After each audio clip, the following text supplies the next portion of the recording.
আমার বয়স 29 বছর, আমি পেয়ে গেছি 3টা মন্ত্রণালয়। তো আমি কি ওয়েস্টিন ছাড়া নাস্তা করুম? আমার নাস্তাও ওয়েস্টিনে।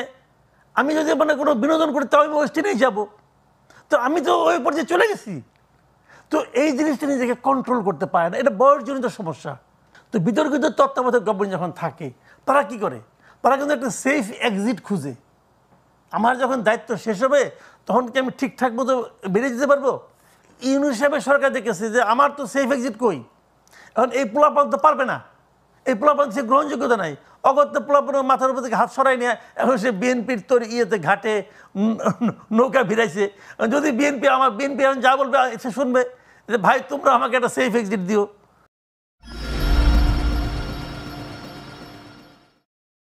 শেখ হাসিনার পতন হয়েছে। শেখ হাসিনা কিন্তু একটা দানবের মতো একটা বিশাল একটা ক্যারেক্টার কিন্তু ছিলেন। তো ওনার যে পতন হয়েছে, ওনার পতন হওয়ার পর এই জিনিসটা এই যে আপনি কে যেন বলো না যে এরাই মনে করতেছে আমরাই পতন ঘটাইছি। এই এনসিপি যারা নাকি লিডার আছেন এরা মনে করতেছে আমরাই পতন ঘটাইছি, এবং এই কথাটা হয়তো প্রথম দিন তারা ভাবে নাই। তাদেরকে ভাবতে সাহায্য করছেন আবার ডক্টর ইউনূস।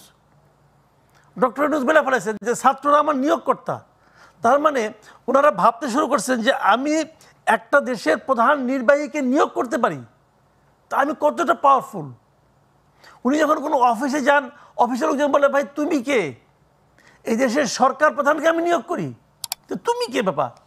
তো এই যে প্র্যাকটিসটা আপনি দেখবেন, এদের কথাবার্তা দেখবেন ওরকম। কিন্তু আমার বয়স 29 বছর, আমি পেয়ে গেছি 3টা মন্ত্রণালয়। তো আমি কি ওয়েস্টিন ছাড়া নাস্তা করুম? ভাই এটা হয়? এটা হয় নাকি ভাই? এটাই রিয়েলিটি। আমার নাস্তাও ওয়েস্টিনে। আমি যদি মানে কোনো বিনোদন করি তাও আমি ওয়েস্টিনেই যাব। তো আমি তো ওই পর্যায়ে চলে গেছি। তো এই জিনিসটা নিজেকে কন্ট্রোল করতে পারে না, এটা বয়সজনিত সমস্যা। এদের গ্রহণযোগ্যতাটা একদমই মানুষের মধ্যে নাই হয়ে গেছে। দ্বিতীয় যে জিনিসটা হয়েছে, এদের হাতে অপরিমিত ক্ষমতা দিয়ে দিয়েছে। লিখিতভাবে দেয় নাই, কিন্তু তারা ক্ষমতাটা পেয়েছে, পেয়ে তাদের মাথা খারাপ হয়ে গেছে। এবং যে কারণে তারা করেছে কি, এবং সচিবালয়ে সাংবাদিকরা ঢুকতে পারে না, ওরা ঢুকতে পারে। তো ওরা ওখানে যে কী করে তদবির করেছে, ডিসি বদলে, অনেক ডিসির বদলে হয়েছে এদের সুপারিশের কারণে, এদের মাধ্যমে। এরা কি জানে কাকে কোথায় ডিসি দিতে হবে। তো ওখান থেকে তারা কিন্তু অনেক সুযোগ সুবিধা পেয়েছে। তো এইগুলো তাদের দিয়েছে। তাহলে ট্যাগ লাগানোর কারণে জনগণের কাছে তারা বিচ্ছিন্ন হয়ে গেছে। সব মিলিয়ে সাধারণ মানুষের কাছে তাদের গ্রহণযোগ্যতা কমে গেছে। তারা যদি এর থেকে বেরিয়ে আসতে পারত তাহলে কিন্তু তাদের এখনও সম্ভাবনা আছে।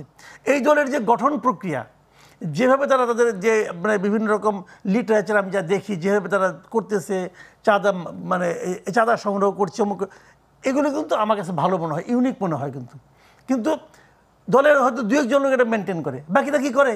বাকিটা তো করে না, এবং তারাই পাওয়ারফুল। আবার ডক্টর ইউনূস আমাদের ডেকে বলেছে তোমাদের কাজটা ঠিক করা নেই, বলে নাই তো। উনি এটা এনজয় করেছেন, এই দেখি কি হয়। ওদেরকে বলছে দেখছো তো পোলাপান দিয়ে তোমাদেরকে বেইজ্জতি করাইলাম, সিম্পল। উনি এটা করেছেন। এখন উনি বুঝতে পেরেছেন যে এদের দ্বারা ওনার কাজ হবে না। দেখেন, যে সমস্ত তত্ত্বাবধায়ক গভর্নমেন্ট বাংলাদেশে আসছে তাদের মধ্যে যে তত্ত্বাবধায়ক গভর্নমেন্টগুলো বিতর্কিত হয়েছে তাদের মধ্যে ওনার গভর্নমেন্ট একটা, আর ছিল 111 গভর্নমেন্ট।